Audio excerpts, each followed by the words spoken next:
Last week I bought this mini CNC mill from a gentleman who was closing up shop and retiring after 50 years in business. I mentioned that I have experience building and fixing CNC machines, and he was kind enough to give me this machine for free on the condition that I show it to him once I get it working. I'm not the type of guy to pass up on free machine tools, so I immediately accepted. This is an old Barker horizontal milling machine that is parted the way through a CNC conversion. You can see that it already has stepper motors mounted in place of the original hand wheels. I was also given a big box of parts that contains a motion controller, a pendant, stepper drivers, and much more. I should have everything I need to get this old workhorse running, and the first order of business will be cleaning it up. Currently, it's pretty rough with quite a bit of grime and some surface rust. It also feels like I might need to replace some bearings, so I'll be starting by partially disassembling the machine so I can remove the grime and rust, then give it a healthy coating of oil.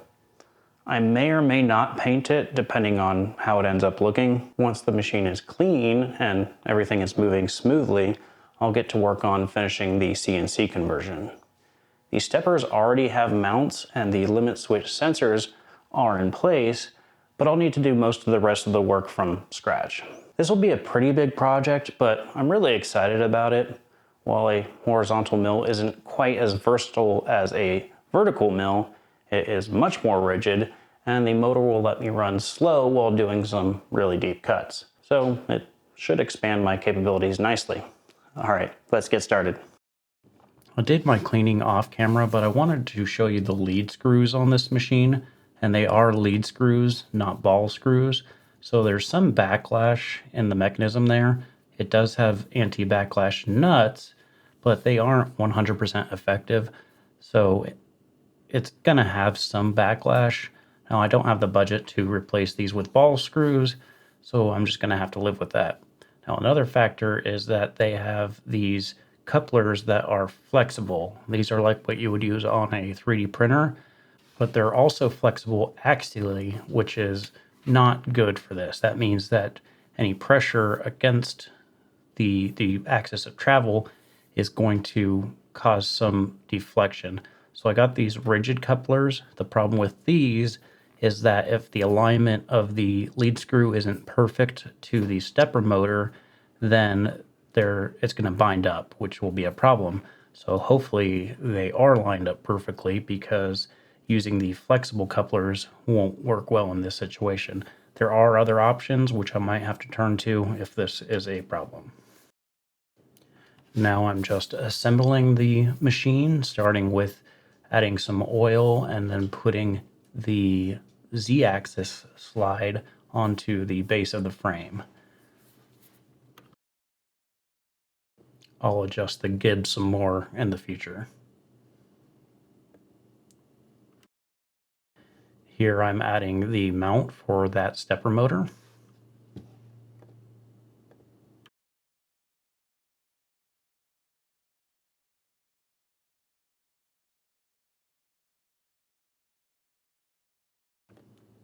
And the coupler for that stepper motor. Then putting the stepper motor itself onto the mount.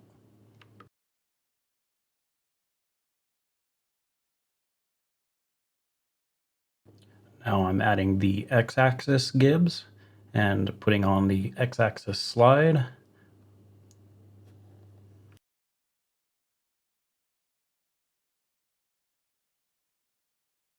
It needed a little bit of convincing. The gibs were a little tight, so I loosened them up to help it slide better. Again, I'll adjust the gibs more properly later on.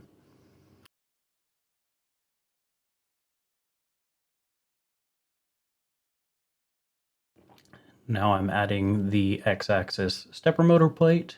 Again, these were prefabricated by the previous owner, so I didn't have to fabricate this, and they seem to work well how they are. They were pretty well made. Putting the coupler and the stepper motor on the X-axis.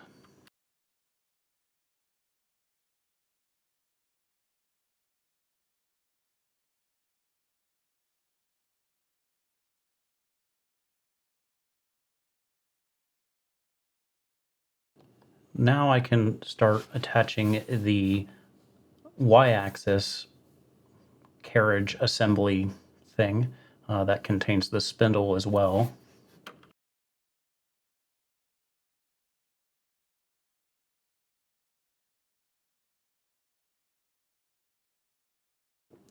And that Y-axis stepper motor mounting plate.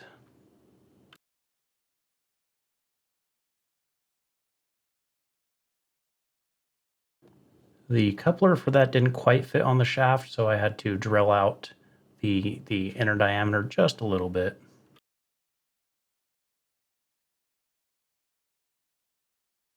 And adding that Y-axis stepper motor.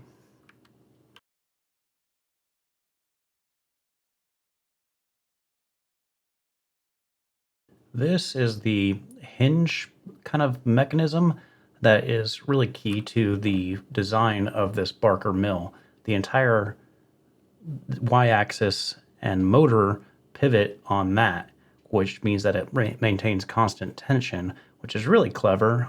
It means that even as the Y axis is going up and down, it will always have even tension with the belt to the motor. And you can see that the spindle is spinning freely, and I'm adding a gasket there. And putting on I guess this is a gasket cover, and I think it also helps to just seal the spindle for the oil. Now the gasket on the other side was a thin paper gasket, and it was torn. So I'm going to have to make a new one because I can't imagine anyone selling them.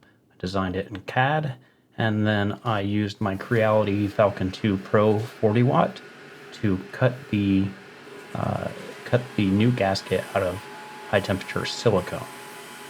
This is real-time speed, so you can see how long it's actually taking to cut this. It's pretty quick, and this isn't on the highest power. This is actually on a fairly low power setting, but I didn't want to burn the silicone. And here I'm putting the laser cut gasket where the original paper one was, and I'm just going to use a little bit of oil to help get a good seal.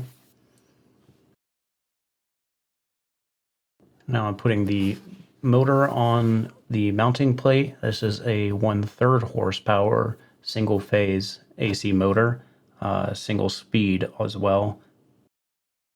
There's some adjustment in how you mount it, but not a lot.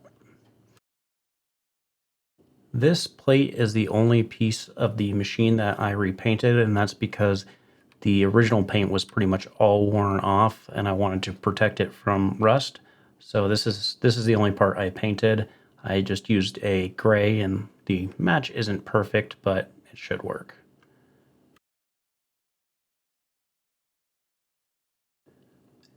Then just adding the mount for the pulley cover.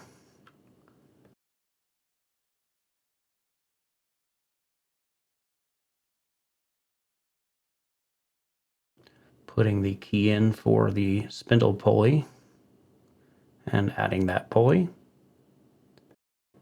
And then doing the same for the pulley on the motor side.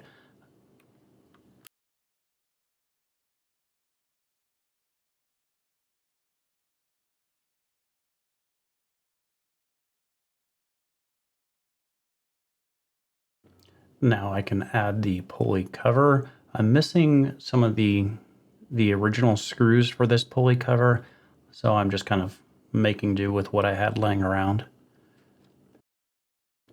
Nearing the end, which means I can put in the drawbar with the 3C collet. I only had one collet with this machine. It's a 1/2 inch 3C collet.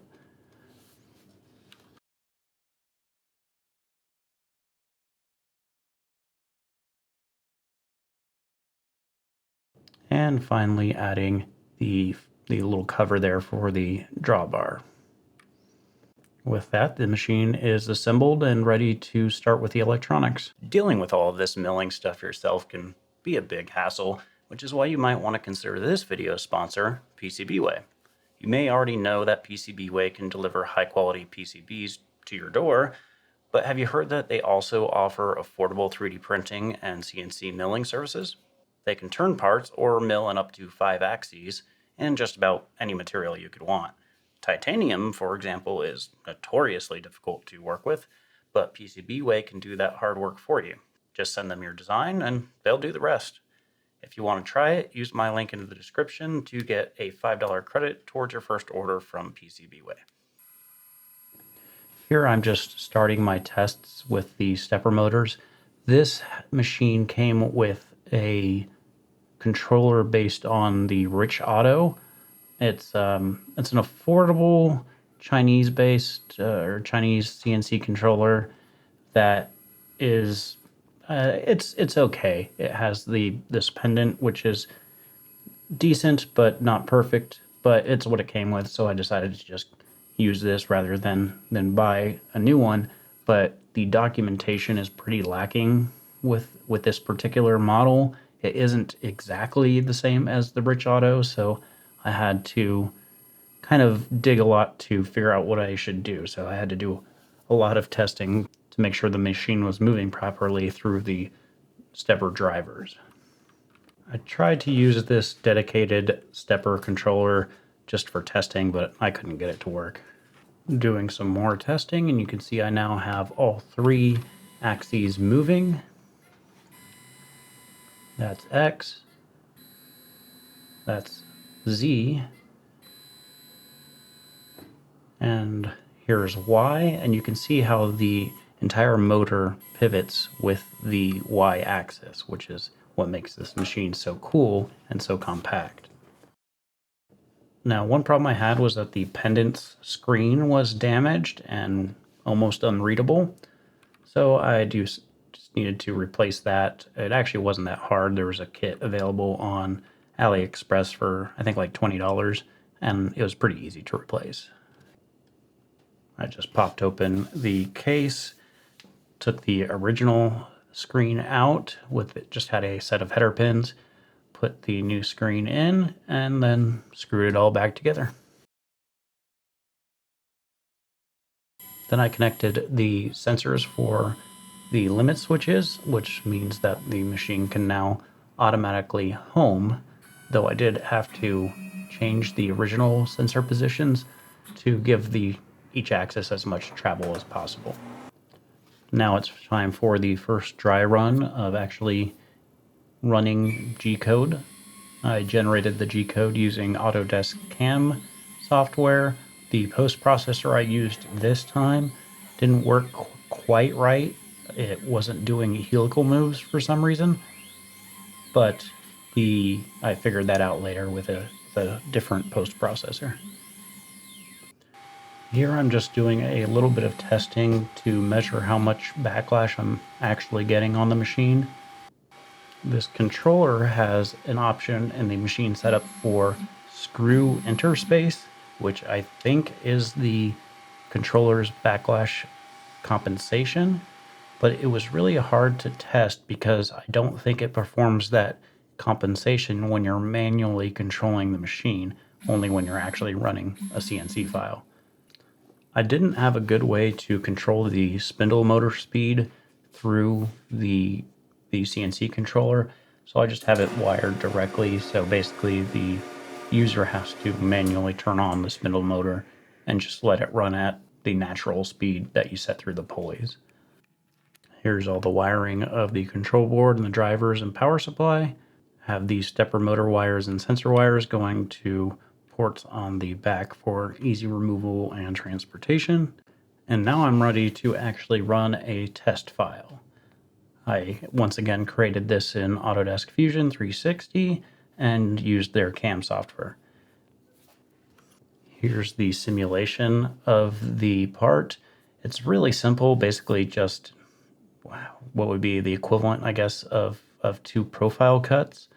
I struggled to find a kind of appropriate part to cut with this machine just because I'm not used to working with horizontal mills, and the orientation is kind of weird for clamping material and getting to it, especially without much fixturing, which I don't have right now. So this was just a kind of arbitrary test piece.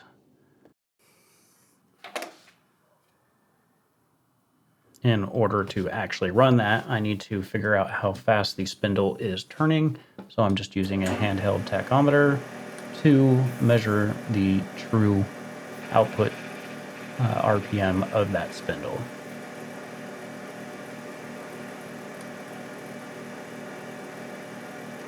Later, I adjusted the pulley to lower the speed to about half of what it was there in order to get more torque.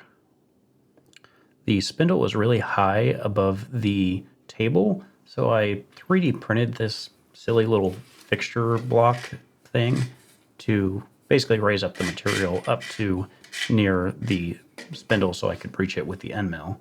Now I'm ready for the first actual test cut. This is just 6061 aluminum, and that is a 1/2 inch high-speed steel end mill with 4 flutes. It's just a cheap Amazon end mill, I think like $15, something like that. So we'll see how this goes.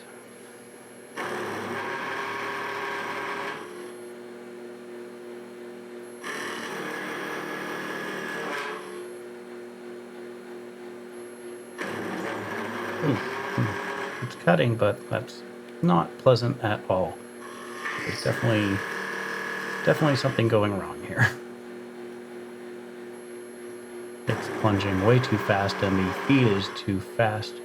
And the motor appears to be kind of stalling, which is why I ended up adjusting the pulleys to get more torque. And then it kind of jammed on itself and then pushed the whole thing over, and that's actually moving the fixture. Trying again after making a few changes and giving it another shot.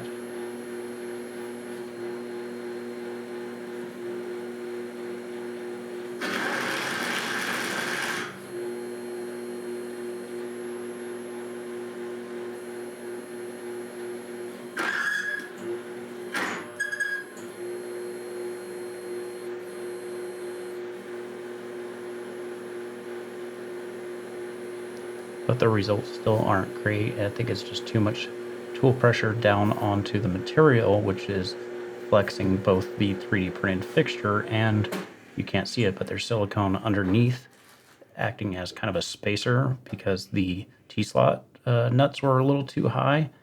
So I'm going to have to fix that and then give it another try. I've now tweaked the settings, changed the tool path so that I'm no longer plunging at all, and I've adjusted the belt pulley so I get more torque, and modified the T-nuts so that the 3D printed fixture can sit flat on the table. So we'll see if this works a little bit better.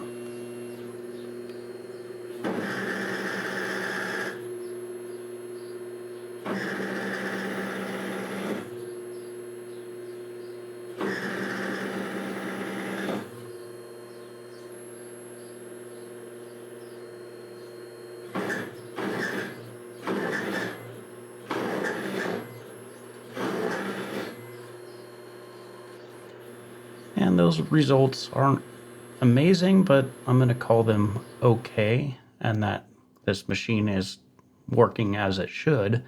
At least, the CNC functionality is working correctly.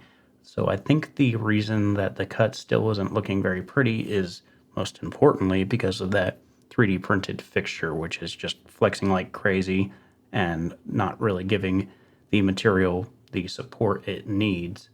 The cutter also isn't great, but I think it would do a lot better with a nicer cutter and with a proper fixture.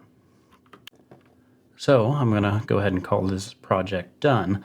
I'm just not sure what to do with this machine in the future. I don't really have a need for a horizontal mill. I have the Suda vertical CNC that you saw at the beginning of the video, and I also just recently got a big industrial manual mill that I'll be using for kind of heavier jobs. So I'm not really sure where this horizontal mill fits into things. But please give me your suggestions if you have any ideas for what I should use it for. what kind of projects you'd like to see with it, that sort of thing.